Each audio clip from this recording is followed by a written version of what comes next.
নমস্কার, ডেলে ফোরন চ্যানেলে তোমাদের স্বাগত। আমি আজকে রান্না করে দেখাবো শোল মাছ দিয়ে শিম, বেগুন আর মূলো দিয়ে একটা পাতলা ঝোল। বন্ধুরা, তোমরা দেখো আমি কি কি নিয়েছি। এখানে হাফ চামচ হলুদ গুঁড়ো, সামান্য একটু লঙ্কা গুঁড়ো আর পরিমাণ মতো নুন নিয়েছি। এটা আমি এবার মেখে নেব। বন্ধুরা, আমি কড়াইতে তেল দিয়ে দিয়েছি, সরষের তেল। এবার আমি মাছগুলো ভেজে নেব। বন্ধুরা, তোমরা যখন বেশি মশলা দিয়ে তরকারি খাবে, খেতে খেতে যখন আর ভালো লাগবে না, তখন এরকম পাতলা করে ঝোল খেয়ে দেখবে, খেতেও খুব ভালো হয় আর মুখের রুচিও চেঞ্জ হয়ে আসে। দেখো, আমি মাছটা ভেজে নিয়ে আবার আসছি। বন্ধুরা, মাছগুলো ভাজা হয়ে গেছে, এবার আমি নামিয়ে নেব।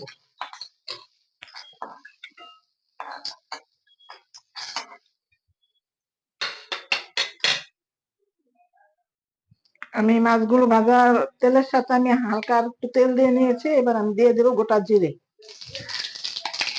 দিয়ে আমি এবার এই যে সবজিগুলো আমি দিয়ে দেবো।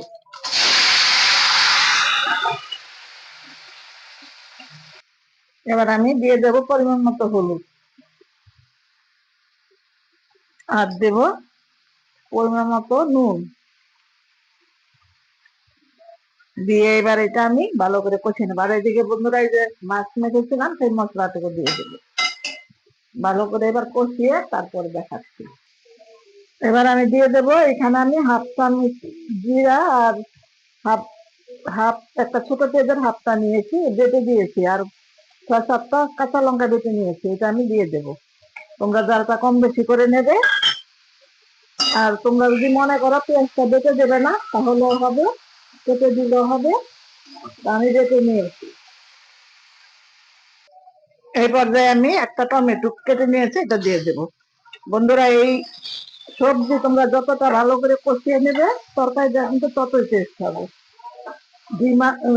মিডিয়াম আঁচে রেখে ভালো করে কষিয়ে নেবে, তাহলে খেতে খুব ভালো লাগবে। তো দেখো তোমরা, আমার তরকারি ভালো করে কষানো হয়ে গেছে। এবার আমি পরিমাণ মতো জল দিয়ে দেবো।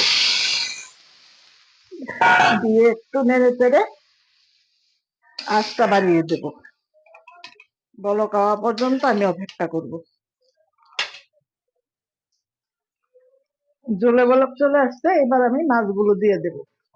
মাছগুলো দিয়ে আর 10 মিনিটের মতো আমি ফুটিয়ে নেব।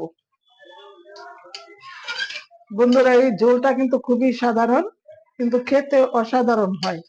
তোমরা বাড়িতে একবার হলো করবে, করে খেয়ে দেখবে। যদি ভালো লাগে, আমার চ্যানেলটা সাবস্ক্রাইব করে আমার পাশে থাকবে, আর পাশে থাকা বেল আইকনে ক্লিক করে দেবে। যখনই আমি এরকম রেসিপি করি, তখনই তোমাদের কাছে আগে চলে যাবে। আর পাশে থাকা বেল আইকনে ক্লিক করে দেবে। আর যদি খুব ভালো লাগে, তাহলে বন্ধুদের মধ্যে শেয়ার করে দেবে। আমি আর 10 মিনিট পরে আবার ফিরে আসছি। বন্ধুরা দেখো, আমার ঝোলটা একদম রেডি। দেখো কতটা পাতলা ঝোল। এরকম ঝোল খেতে খুবই ভালো হয়, আর রান্না করতে খুবই সহজ। তো বন্ধুরা, আমি আবারও তোমাদের বলবো, আমার চ্যানেলটা সাবস্ক্রাইব করে আমার পাশে থাকবে, কারণ তোমাদের একটা সাবস্ক্রাইব আমার অনেকটাই ভিডিও করার আগ্রহ বাড়িয়ে দেয়। তো এইবার আমি বন্ধুরা দিয়ে দেবো কিছুটা ধনেপাতা কুচি। ধনেপাতা কুচিটা দিলে এর স্বাদটা আরো বেড়ে যায়। আর তোমাদের বলবো, একবার হলো বাড়িতে করবে, করে আমার কমেন্টস এর মাধ্যমে জানাবে কিরকম হয়ে লাগলো তোমাদের এই রেসিপিটা।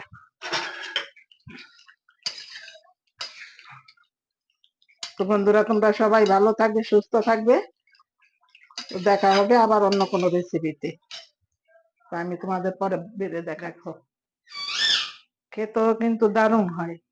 তোমরা বাড়িতে একবার হলো করবে, ভালো লাগলে আমার অবশ্যই কমেন্টস এর মাধ্যমে জানাবে। আর তোমরা সবাই ভালো থাকবে, সুস্থ থাকবে। দেখা হবে আবার অন্য কোনো রেসিপি।